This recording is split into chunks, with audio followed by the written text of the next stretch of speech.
With the front of the vehicle loosely inspected, let's go ahead and turn our attention to the back of the vehicle. I do already have the drums off. They didn't come off with much issue. What we're going to be looking for back here is brake shoe condition. Same things. We're going to see what the springs look like, what the brake lines look like, if there's any fluid leaks, if there's any issues that we can readily see before we deep dive into every component. I am going to try and break this car down to each quadrant of the vehicle. Once I do my brief inspection and know the hit list of things that I'm going to have to get to, mental note, write that down. And then we'll later come back to the car and start taking care of these things piece by piece. But for now, we're just going to do the quick inspection of it, see what we see. So now over to the right rear of the vehicle, what we're going to be looking at is our brake hoses, our brake lines, take a look at our wiring, our fuel lines. This cable here is just my battery cable, which may or may not stay. It's just tucked up out of the way right now because the battery is out of the car. I did have to put that on a charger. I want to look at the fenders. They felt rigid, but looks like there's a lot of places where they are not fastened to the body. Let's see. Yeah, there's a little damage to that hole. That hole is a little loose. Oh, you had a Zeus clip there. This fender may have been Zeus clipped on before. Fender has definitely been off the car a couple times and repositioned. Got what looks like 3 mounting holes there. Mounting hole that doesn't have anything in it. Fender is really only held on by 3 fasteners. It is rigid enough. Doesn't really feel like it's going anywhere, but it's going to have a lot of gaps, and it does. I can stick about half my finger through that gap. This gap is okay. And that's not really that bad. I plan on trying to make these into plastic rivets anyway, so that it's a little easier. You don't need as many tools. They come off a lot quicker. Checking on the back here. Feels like there's still a rivet stuck in there. We'll have to get to that. But moving on. Onto the springs and the shocks. I don't see a lot of fluid. Again, there's a lot of moisture here. I'll have to double check all of this when the car is a little drier. Don't know if any of that's gear oil or if it's just surface moisture. The brake shoes here.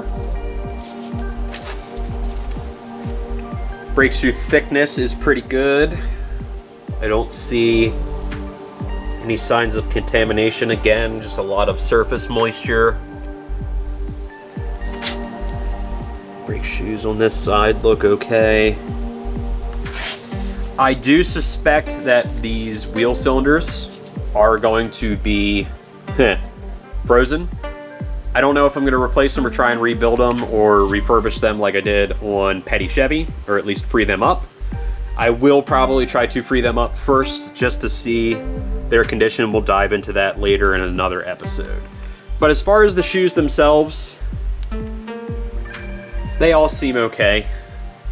Doesn't seem like there's a lot of issue there. Let's go ahead and jump over to the left side, or what would be driver's side of the vehicle. Again, don't see any signs or immediate signs of any leaks. Shoe condition looks good. I don't see anything coming unbonded. Doesn't look like there's a lot of grooves in them. I don't see any contamination. Back shoe, pretty much the same thing. No signs of contamination. All the springs appear to be there. A little bit of moisture inside there, and definitely some cobwebs. Ooh, okay. This is interesting. The adjuster looks to have some Teflon tape around it. Odd, but I can understand it. Once they have the brakes set, they want them to stay where they're at, but that's gonna have to change. Gonna have to get that Teflon tape off of there. Checking into the brake lines. moisture there, so that looks good. Brake line itself, it's touching the housing a bit there. Have to correct that. It's got a wrap around it. This might have been a dirt car, so that might have been for protection. We might take that off. That honestly, you know what? That looks like one of those outdoor mats that you wipe your feet on. That's interesting. All right, well, we'll definitely have to take this off anyway. I understand it for protection, but that's got that brake line onto the housing here, and that's going to cause a lot of vibrations and issues. I don't want this brake line to rub through. We're going to have to check for that too. Additionally,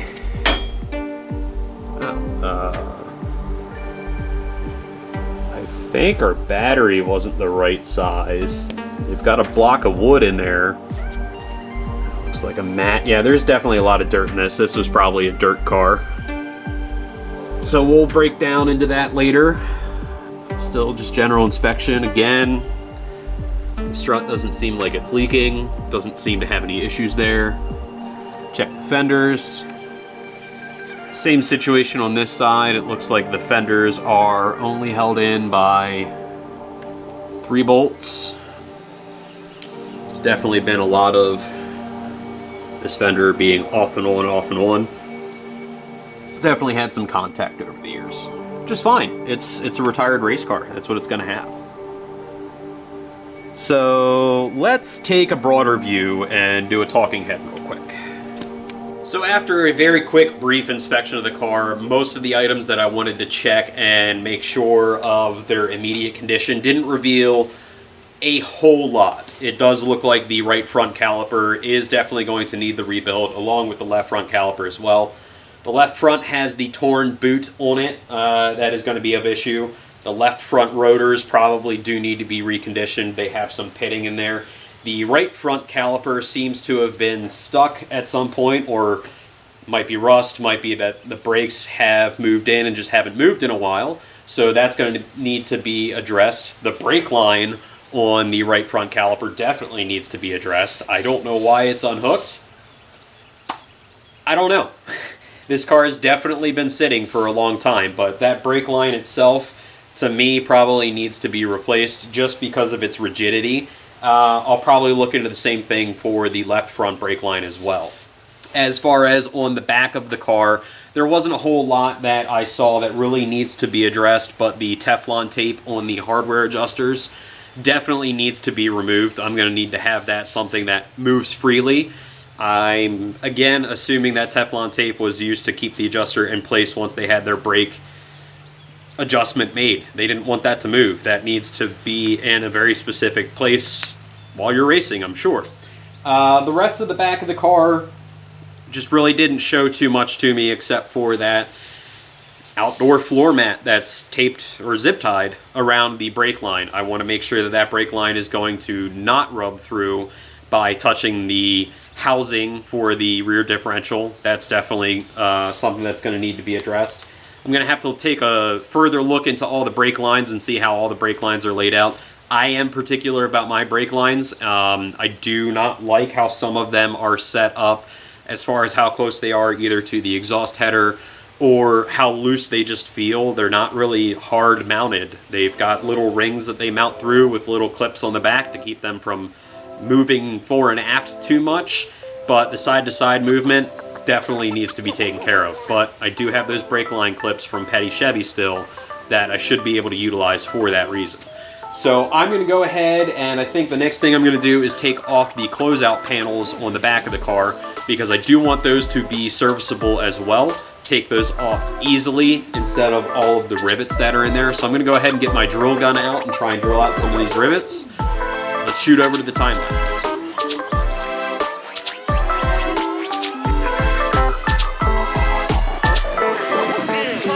Let's go.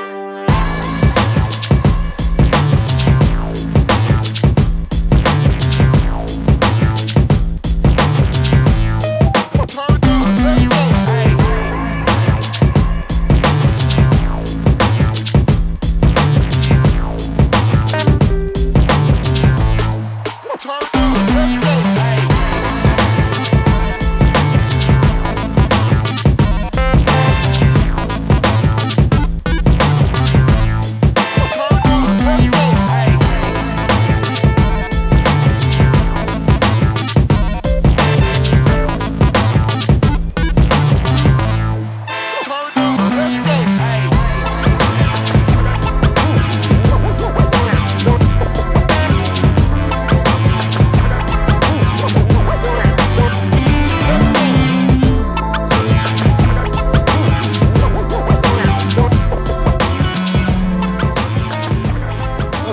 Now that I have the closeout panels and the rivets all drilled out, at least enough so that I can pull the closeout panels out, the very first one was a little hard to get out. That thing was jammed in there. That's going to need some clearance issues resolved there. Trim it down a little bit so it's easier to get in and out without having to bend the crap out of it like I did.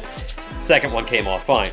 But now that I've got all that out, one, for serviceability, so I can get in here and do things a lot easier instead of through the wheel well or from underneath the car. It just makes it a lot easier, believe it or not, to go over top of things to get you all the space that you think you need. You don't want to run into an issue where, oh, I really wish I could get over top of this. Well, now I've got to drill out, close out panels, and get in there. I've already thought of that, and I've already got it done.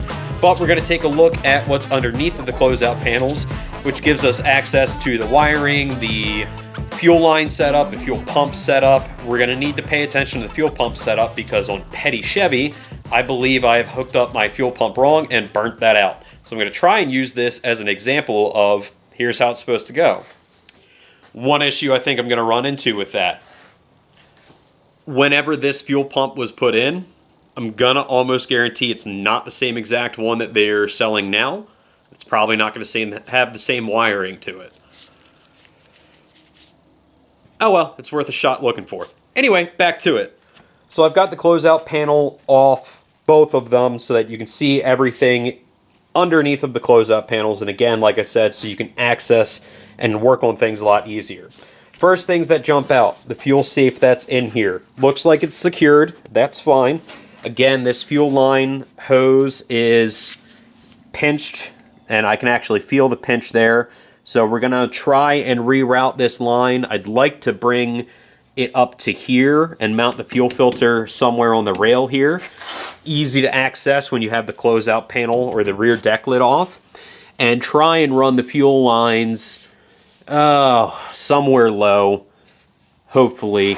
I might end up just making a hard line, which would require me to put the differential up as high as it's going to go so I know what path I have to follow, and then get that hard line mounted possibly to here and then come down as directly as I can while still staying out of the way. This car, again, is not going to be too custom. This is just going to be, this is street legal, this is for a customer. Here you go, I've done the hard work, have some fun. So we're not going to be too particular into little custom touches. This one is going to be, let's get this on the street, let's get it going. But with that being said, there's still things that for as far as my own comfort, I am going to need to look into and take care of. First things first on that is going to be the wiring. I need to make sure and identify that this wiring is set up in a fashion that works. I know that the car does start and it does turn over, so that should be fine. But I still want to make sure that this wiring is at least secure and set up and easily to read in case there happens to be an issue that needs to be taken care of. Additionally, I was never really fond of just zip tying a whole bunch of these wires in here. I feel like that can create a pinch point. I want to make sure to have some wire loom or heat shrink over these and secure them just a little bit differently. I do still have P-clamps that I can use possibly to fashion it to the firewall there and then just route it a little differently. But overall, everything looks okay. See if we can't get over to the starter solenoid here. Get that unclipped. Take a look at that. The solenoid looks okay. The wiring's definitely going to need to be touched up. Again, you know, that's just my own particular sense of getting things set up. Interestingly enough, it seems that the battery negative cable is ran back to the starter solenoid. I don't know if that's a problem or not. I mean, it should still be grounded, but at the same time, that might run everything back through all the system. Maybe this starter solenoid is set up differently than the other one I had. This might, no, that says positive. That says positive right there. Definitely says positive for that terminal.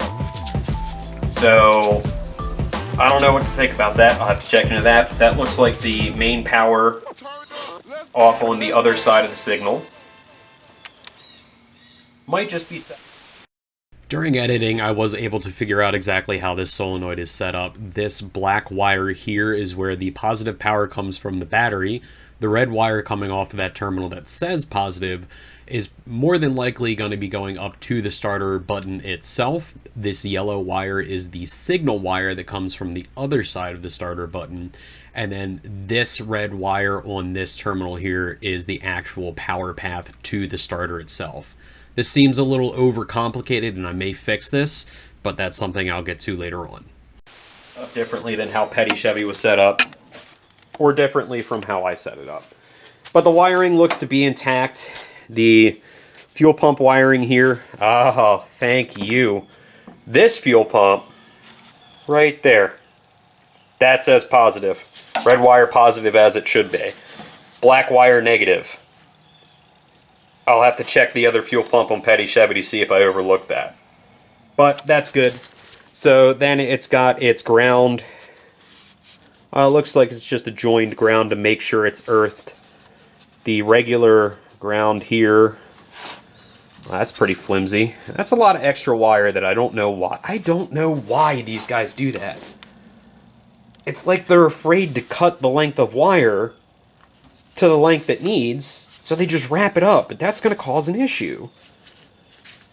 Okay, well, that's fine. That's not terribly disconcerting. You know what? That wire over there that was on the positive terminal, that is positive. It's just black. Because here's my negative cable hooked up to the ground like it should be, which also feels like that might be somewhat broken. We'll have to re-terminate that. And then the battery end there.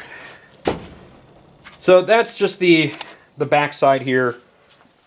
Give a quick breakdown of the things that I'm looking at, looking for things that I'm going to have to get into and fix up. But again, not super custom on this one. This one just needs to operate. Just needs to operate.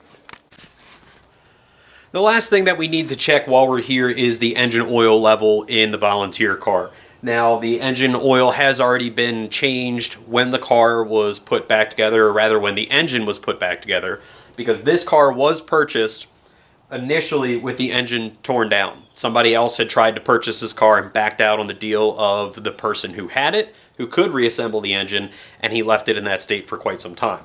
When I came around, I said, hey, if I put a deposit down on the car and you just get it to me when you're done and I will finish buying it then, are we cool? He said, yeah, okay, I'll do that.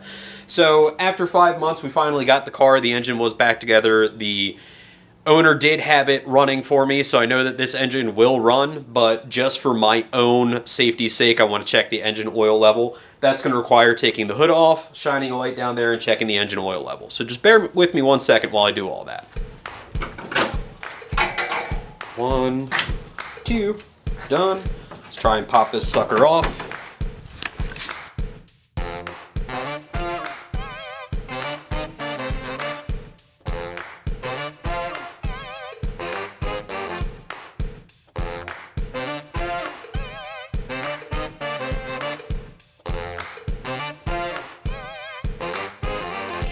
Right here on the car. It's going to be a little difficult to see, but I'm going to shine a light in there. Already kind of looks like it's about half. I think they're supposed to be about 3/4. So we're going to shine a light on there and see exactly where we're at. Okay, so shine the light on there, zoom in and take a look. It's a little dirty.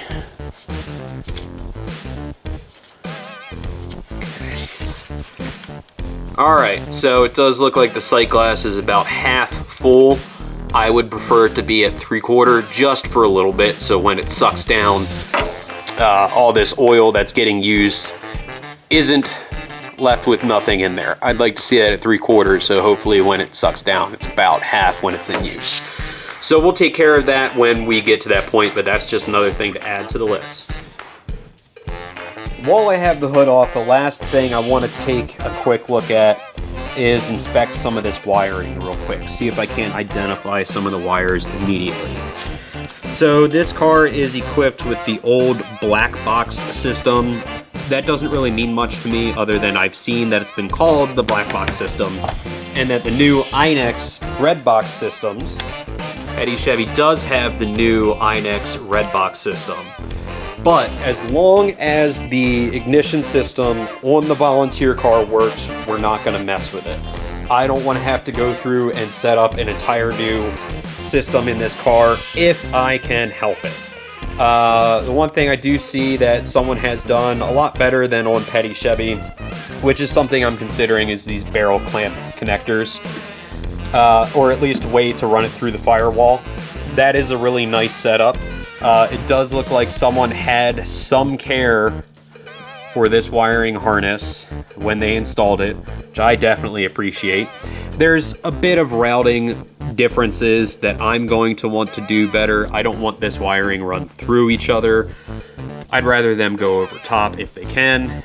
I do like that they do have labels on their terminated ends. So this is a much better setup than Petty Chevy was, which I definitely appreciate. It looks like most of the terminal ends do have a label on them, which again is definitely appreciated. The only thing that kind of sucks is just all this extra wire. There's got to be a better way to seat it, and I'm sure I can figure that out, and I'll get there. But looking at the rest of the wiring harness, most of it feels intact. Again, it's just going to come down to placement issues and covering the wires so that they're more presentable. I just want to make sure that these wires are not going to have an issue. See if I can't build some kind of bracket, because the other thing is there's a wire that's just, I guess it's a ground? Looks like, because it's on the engine. Nope, that's off the generator. Actually, that's off the timing. So I'll want to try and put that somewhere where it can't just rub into this harness or this adapter flange. Overall, this whole wiring is a lot better than Petty Chevy was, and I'm a lot happier about that, and I appreciate it. But it's still going to need some touch-up. So, it's okay. It's about what I expected. And with that, that about covers the inspection on the Volunteer car. There wasn't a whole lot that was unexpected, but there were a bunch of things that we expected to see, a couple of things that were unexpected that we're going to have to take care of. But I do have my list of things to do here. Otherwise, the inspection of the Volunteer went pretty much as expected. There's things that are going to need to be done, things that are particular, but also there is not a whole bunch of obvious damage beside body damage.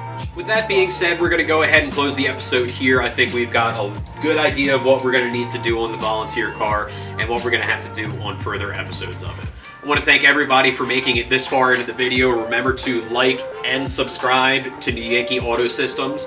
We do have a lot of content out there for you. We probably have 25 or more episodes of Petty Chevy already out there, with more to come, and then there are going to be more episodes of the Volunteer as well. I do have some parts ordered for this to actually adapt it to the street legal use, but we're going to start, while we're waiting on those parts, on taking care of some of the easy stuff that we can, such as the suspension adjustment and things like that. Make sure to also check and follow us on our Facebook at facebook.com/New Yankee Auto, where we like to keep most of our up-to-date recent content. Otherwise, thanks for watching this episode of New Yankee Auto Systems. See you on the next one.